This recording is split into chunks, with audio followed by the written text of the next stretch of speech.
From the beginning, he was more talented than it seemed possible for a child to be. As he grew, he became a puzzle of contradictions that resisted easy solutions. He was a master showman and a sensitive recluse.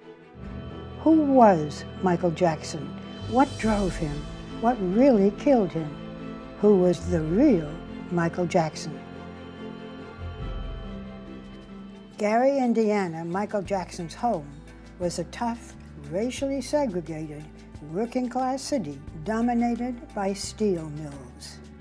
Michael was born in 1958, the seventh of 9 children. His father, Joe, operated a crane at a steel plant, and his mother, Catherine, a devout Jehovah's Witness, worked part-time at Sears. I recently interviewed Tito Jackson, Michael's older brother, who took me through the beginnings of the Jackson 5. Tito, how did the Jackson 5 get started? My father had just come home from a long day's work, and he'd be telling us, be quiet, hold it down in there, I'm trying to get some rest or whatever. My mother would say to him, Joe, you need to listen to them. Huh. I think they have some talent. I think they can sing. My father said, them boys can't sing. Kate, those boys can't sing. Joe listened to him. He heard us sing. He immediately took his next paycheck and bought everything. Microphones, amps, guitars. Michael and Marlon, the 2 youngest, were not originally part of the band.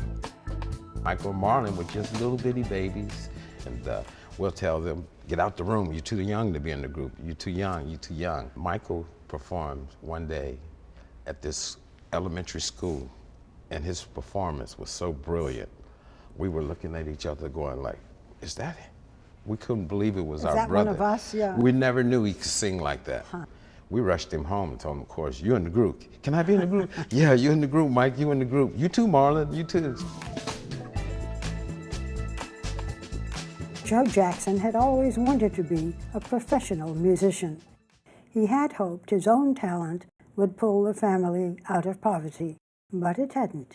As his sons grew older and he became more and more desperate to get out of the ghetto, to get out of the steel mill, to make more money, he decided to drive them. Every day after school, they were playing their instruments in the living room, and they were learning dance steps and figuring out what songs to play, and that's when he kind of transferred all that ambition that he had onto his sons. So Joe quit his job to work full-time, managing his son's band. The band began to tour. That's an unusual life for children. We did a lot of talent shows, and we did weddings and mall openings and nightclubs. If they were paying more than $10, we were doing it. Audiences loved them so much they threw money at their feet. We would do our whole show, and people would throw out money, just God, we're making like $300 on the floor and change, and make 15, from the house. Over the next few years, they began to play bigger venues, like the Regal in Chicago and the Apollo in New York, opening for famous acts. It was a musical education for young Michael. I used to love to, watch everybody on stage, James Brown, Jackie Wilson. I've learned so much from all those greats. If you look at those early moves that he was doing when he was 5, 6, 7, 8, all the way up to 10 or 11 years old, they were very sophisticated moves. He could do things that James Brown was doing. When Michael was 11, the Jackson 5 auditioned for Motown Records. In the 90s, when I sat down years later with Berry Gordy, the head of Motown, he told me he had noticed something special about Michael from the start. Tell me about the first time you saw these kids. Well, they came in to audition for me.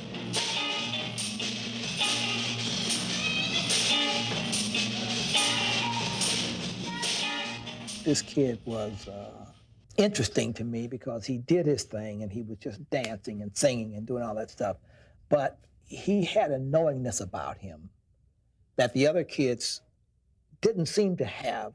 He never took his eyes off me. One of the kids said, well, are you going to sign us? And Michael sort of smiled like, of course he's going to sign us. Of course. In December 1969, Motown launched them nationally with an appearance on The Ed Sullivan Show that made them instant stars. Oh, baby, give me one more chance. Won't you please let me back in your heart? Suzanne DePass, Gordy's creative assistant then, was amazed at their instant popularity. It absolutely went from complete anonymity to total celebrity in one beat.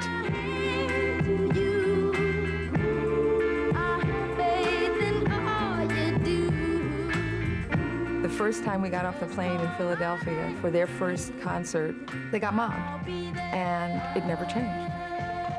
That was pretty profound for those days because there had not yet been, I don't think, a young black group that had created what was tantamount to Beatlemania. Once you signed with Motown, you were very popular. The fans mobbed you, yes? What was Yes. that like for little kids? It was fun, but it was very scary. We always had to plan a getaway. When we arrived at the airport, there'd be thousands and thousands of fans. The security would pick up Michael and Marlon and just run with them. It hurts to be mobbed. I mean, you feel like a noodle. One arm is this way and your neck's that way. I feel like spaghetti. Really, it really hurts. They just actually want any part of you, actually. They just grab your clothes, grab your body. By 1970, the family had moved to a mansion in LA. The band was touring constantly, putting out hits and raking in money. The press and the fans recognized Michael more and more, and it became a disproportionate kind of worship for him, and interest in him, and obsession with the little one. Child stars they're in such a strange position because in their real lives, they're often playing the adult. They're the breadwinner of the family, often. They have an unheard of power in a way in the family, and yet they're at the service of the family. Michael had to do what his father ordered. Joe Jackson was a strict and controlling figure in Michael's life. Rules, they must be followed to the fullest extent. We always teach against the big head because it makes a child think that he's better and can't nobody tell him anything, and so keep him under control. He beat his sons. I mean, he was physically abusive towards Michael in particular. If he hit me, I would hit him back, which was terrible. And I would run around the house and hide and all that stuff. But I would really get it, more than anybody. Your father has said that he was tough on you kids. He admitted that there were whippings. Some people felt that he was abusive. We were brought up in a place that wasn't the nicest place in America. There was gangs, violence, and everything else. So You didn't feel that your father was abusive, was too tough? Not at all. When a No kid, kidding, really? Because that's well, the back then, story. Back then, it was something that parents did. You got abused, you get out of line. It's different today. Michael had no friends his own age, no life outside of show business.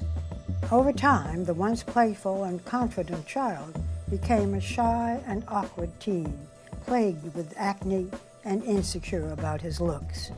Michael's quiet now. When he was younger, he wasn't that quiet. But I don't know, I think the stage might have done that to him. Because wherever he go, everybody's coming out to see Michael Jackson, want to look at him and see what he looks like. And he said he feels like an animal in a cage. I get embarrassed easily, and I don't know, sometimes being around, everyday people and stuff, I feel strange, I do. Michael said the only place he felt comfortable was on stage, and that he drove himself to be perfect. You're becoming like a stage addict. I really am. Like when there are off days and there is no show, I'm up at night dancing just the same. I just have to. I'm just so used to it. My body is almost mastered to do it at a certain time. I just go crazy. So when there's off day, I'm still like performing just about. It's really strange. I guess I'm an addict. Can't help it. The pressures on Michael would intensify, and his reactions would become extreme. How do you feel when they call you Yeah, Wacko Jacko. When we return,